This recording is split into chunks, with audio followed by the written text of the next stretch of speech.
All right, Stokastic, here we go. It's your old pal EMAC coming to you on a Saturday night. Almost thought it was Sunday. All confused here with the holiday yesterday. Let me know if you can hear me chat. That would be helpful. Getting everything set up here as we move along. Hopefully I went out on the correct channel. You know how it goes on the holidays. Things are a little wonky, so you're going to get me today for a quick show. We'll go up until lock. We have 6 games here on the main slate, the featured slate.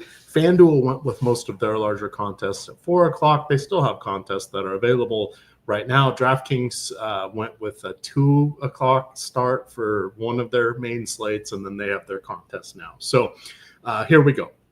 So I am going to break this down for you guys. I'm going to give you my highlighted notes that I've got here. We'll answer questions. I am just playing on FanDuel. Tonight, I will use the single lineup sim to build out a couple lineups, and then we will answer questions because I'm guessing there may be some. So hitting the news first, we are still without a couple lineups. We're waiting for Texas. They don't start until 9:40. Usually there's a gentleman's agreement that lineups come out about 3 hours before first pitch. Teams can release them whenever they want, but that's usually the mark they try to hit. But if they're waiting for injured players, they may want to go through warm-up, batting practice, etc. So that would be why we don't have Texas yet. We're expecting Wyatt Langford to return, and then we don't have San Francisco. Matt Chapman did play yesterday in AAA.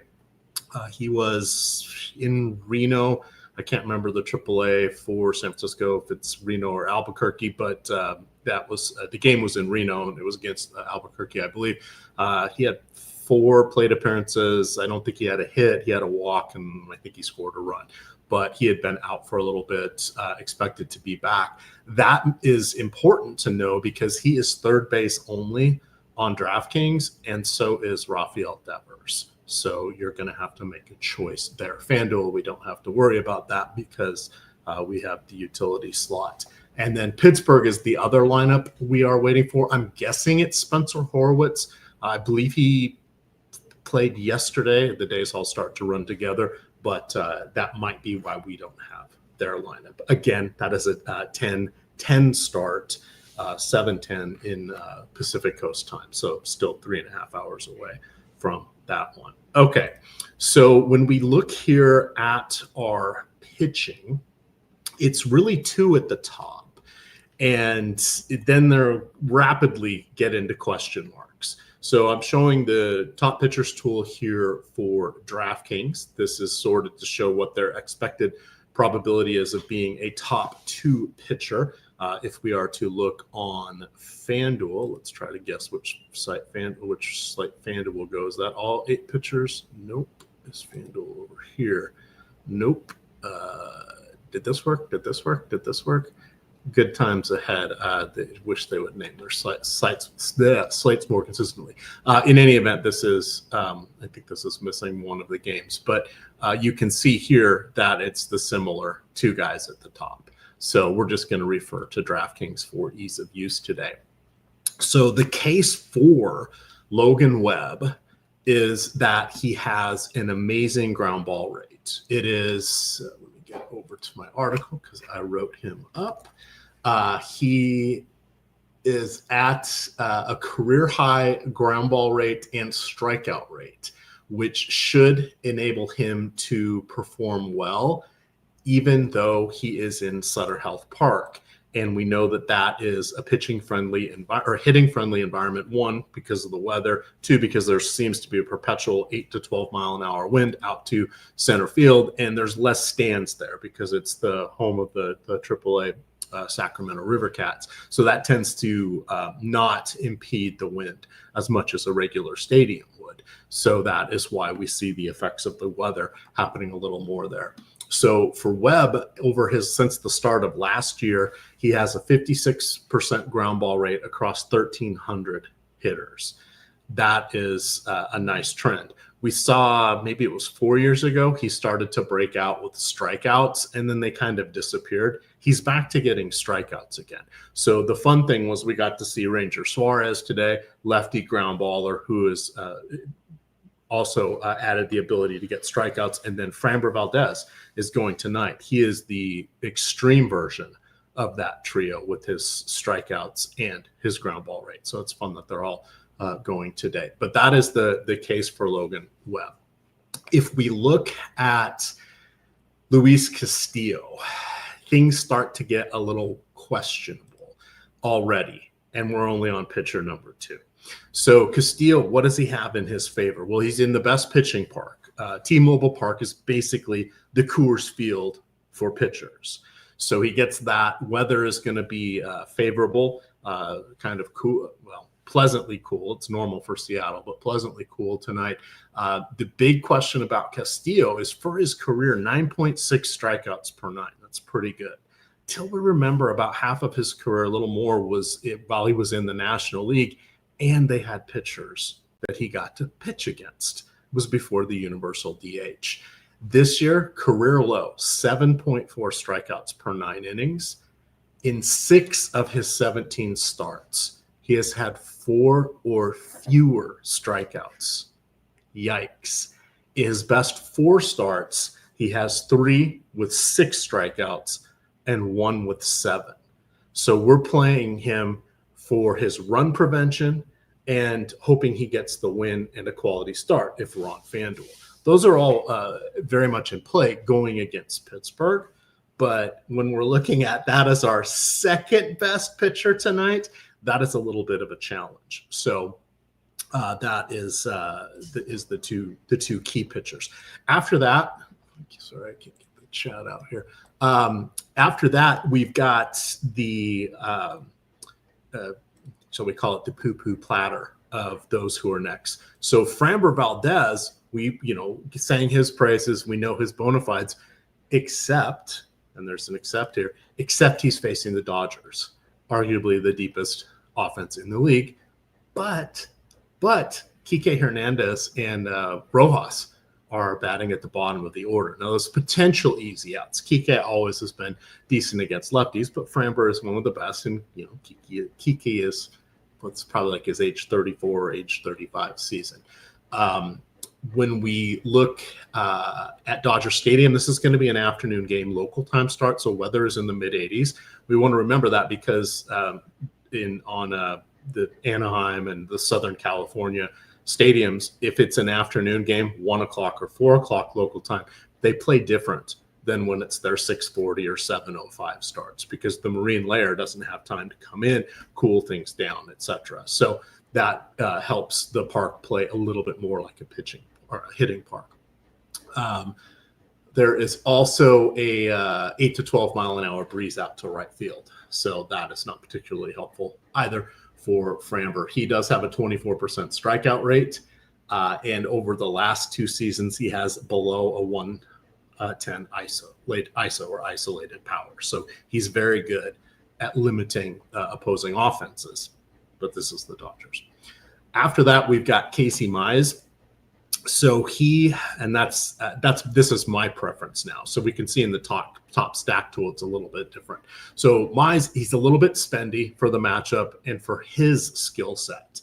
He's around, if I remember correctly, he's $9,000 on both sites today, or just over that. So that's a tough ask. You're needing to thread a needle going against Cleveland. Now, Cleveland as a team doesn't have a lot of strikeouts here, but let me get my other page up here to cover that. But in the starting lineup, we can see that you've got Nolan Jones, 24% strikeout rate this year. Daniel Schienemann, 24%. That's both above league average. Bo Naylor, 30%. And then Jonathan Rodriguez, he only has 7 at-bats or 7 plate appearances, but he's at over 50%. So there are strikeouts available. It's just not up and down the lineup, specific guys. So that makes it a little trickier for Mize, because he had a 21% strikeout rate this year, 17% last year. So he's kind of that good real life pitcher. When we look at our tools here, they're going to put in Justin Robleski. So Shohei Ohtani is scheduled to pitch probably an inning, maybe two, and then Robleski's going to come in as the reliever.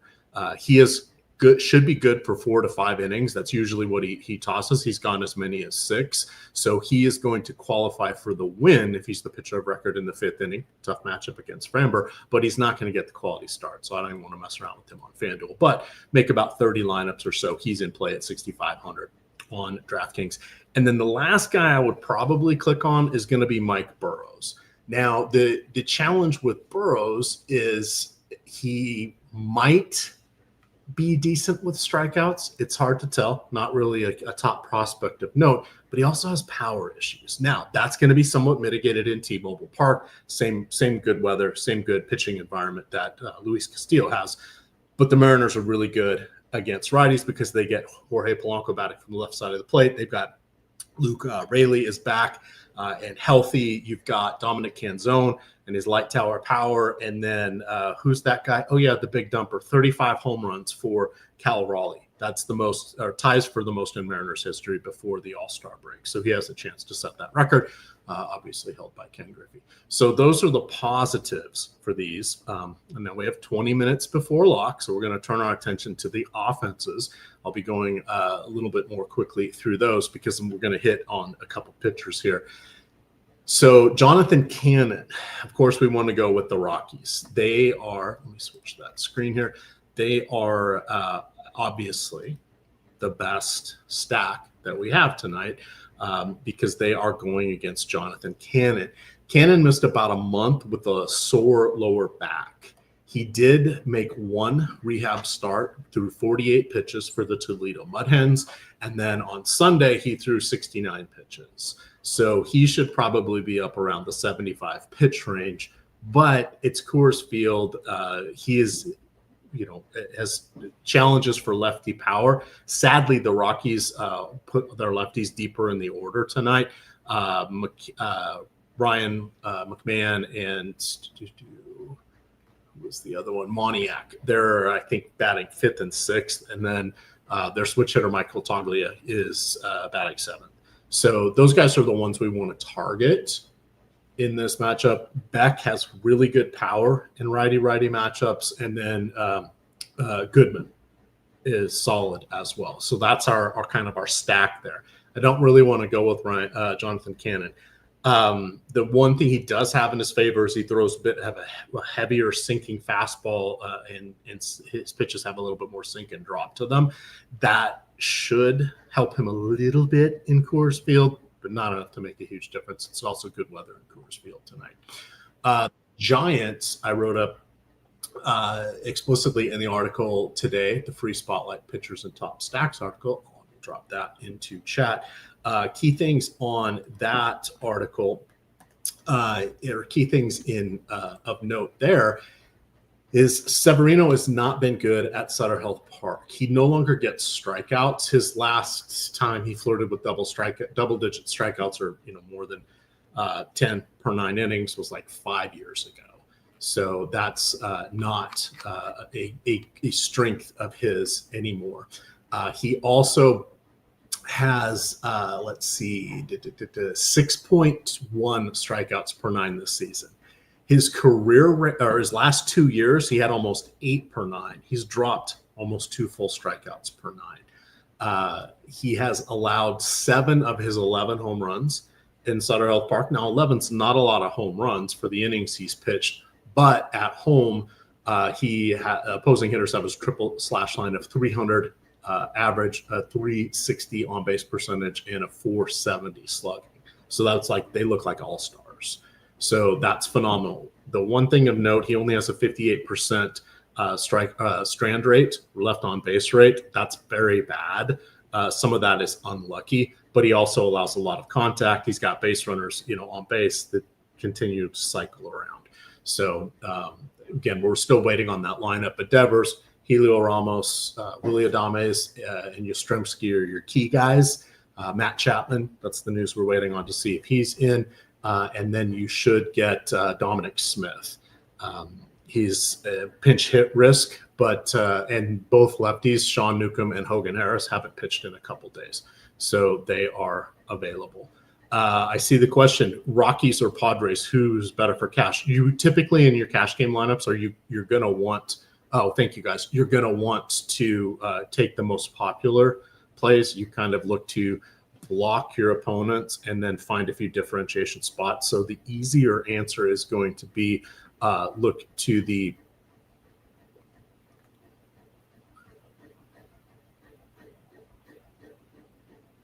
Oh, sorry, I thought that note was for me. Sorry. So you want to look to those guys on the Padres. There's really two hitters you want to focus on. So since the start of 2022, Patrick Corbin has allowed the most home runs in the league, but he just got passed this week by Jose Barrios, who has allowed one more home run, but he's pitched 70 more innings in that time frame. So the guys you want to look at are Machado and probably Fernando Tatis. Those would be the key guys I would look to. Luis Arias, three-time batting champ. Who are we going to argue about that? Jackson Merrill, good lefty power. Gavin Sheets, not so much. Jay Cronenworth, not so much. So I would lean towards Coors Field for the cash games there. But I have the Padres as my third favorite stack on there. Okay, let's see. We've got 12 minutes to go here. I'm just going to go into speed round, and then we'll see what we have for questions for the White Sox. Oh, so the White Sox are definitely in play, but no Andrew Benintendi and no Luis Robert, who's out with a hamstring injury. Herman Marquez only made 4 starts in 2022 and 2023 combined. He has been okay this year. He has been trending towards better, but his strikeout stuff isn't there. He's good against righties still, and this is one of the worst lineups in the league aside from the Rockies. So without Benintendi, tiny appeal for Herman Marquez, but that's still side with the nameless, faceless White Sox at that point. For Detroit, you got Matt Vierling leading off. Jamani Jones, he's a pinch hit risk, but he's batting third tonight, which is interesting. Normally they lead him off against lefties and then they get rid of him or they pull him as soon as a righty comes in. But with Carpenter hurt, I think that's why they've moved him there. And the expectation is Logan Allen is probably going to go. He'll see him probably 2, maybe 3 times. The Motor City Keys, best record in the American League. Who knew? Wencio Perez, a little bit of power. Torkelson, solid. Cash game viable for Torkelson. And then McKinstry has good lefty power. All right. Here we are on this holiday weekend. I'm going to go to the single lineup simulator here. I'm going to build out a couple on FanDuel since that is the only site I am playing. Thank you, everybody, for coming in on the holiday weekend. This is it was either no show or I go solo. So I thought you're going to want something here, even if it's just me. So that was the reason we are doing this a little bit differently today. Let's see here. I said I liked Logan Webb, and you guys mentioned, oh, good, we do have all lineups except for Texas. So when we look here at San Francisco, I want to get Logan Webb in my lineup. I would like to put in Devers, Ramos. Chapman batting 4th. That's good. I thought he was going to be 6th. That's what the projected lineup was. And then Yastrzemski. So let's see what that builds out there for us. We got our 4 players. Build that puppy out. Chris Williams, glad to see you in the baseball streets. I'm sure you are counting the days until the NFL starts. Hey, look, great lineup. So this is set here to the 1,000 or smaller contest. I'm playing this in the leagues. I will build out my 150 as well, minus whatever I choose to play in this one. Let's go to Colorado. I want a Coors Field stack. So we're going to go here. We're going to go, oops, is that sharing? Yes, good, it is sharing. I mentioned Beck, Moniak, McMahon, and Toglia. Let's see if it gives us Luis Castillo. Good, that's who I kind of wanted. Again, it's going to be feeding me Jones here, $2,500. So that is, if he gets 2 at bats, I should be reasonably fine with that one. I'd love more, but he has been a pinch hit risk. And then I'm going to build out 4. Who else do we want to build out? Let's go with Seattle. So for Seattle, let's do Raleigh. Oops, I still have that filtered. We like Rayleigh.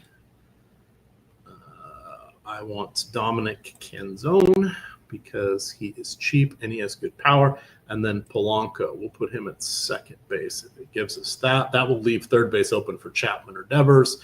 Let's see which pitcher this gives us. I hope it gives us Luis Castillo. It did. Oh, Jose Ramirez popping in there at third. There's our spendy one-off. And we got Chapman there as well. So let's take a look at this. Taking stabs at Severino Burrows. I would not play Severino under any circumstances at home in this matchup. I would be okay with Burrow, however. Let's see. Last lineup. Let's do one more here. We'll put in some. Let's go with Beck, Moniak, Haukman from the other side. Tyler Freeman, kind of expensive. Rather have Ryan McMahon. I don't really want Teal. Michael A. Taylor did make the lineup. Look at how dreadful that is. Haukman's the only guy I really want from the White Sox. That is terrifying. Does that mean, I bet Vaughn isn't in either. Or probably not Vaughn, Vargas. All right, in this lineup, we are going to select the pitcher. We are taking Logan Webb, and then we're going to take whatever else it gives us here. 8 minutes until lock for those of you that have not submitted your lineups, like this guy here. You're going to want to. It gave me Brooks Baldwin. I'm fine with that. He's cheap. I don't really care about Sosa. He should get 5 at-bats as batting second on the road. So that was a decent lineup. All right, so I'm going to export that, get that into my upload here. Thank you, everybody, for having patience and being okay with a solo EMAC as opposed to a no-show tonight. When left with those two evils, you got to take your old pal, right? Isn't that how it works? Let's see, getting these lineups in. 1, 2, 3, 4. And then let's build out go back to the data hub. I'm going to hit refresh just because I want to make sure I get everything new. Go to the contest generator. We're going to FanDuel, make sure we're on tonight's slate, building out 5,000 stack exposures. I set them from the 4 o'clock game, so I'm comfortable with that. Let's generate some lineups here.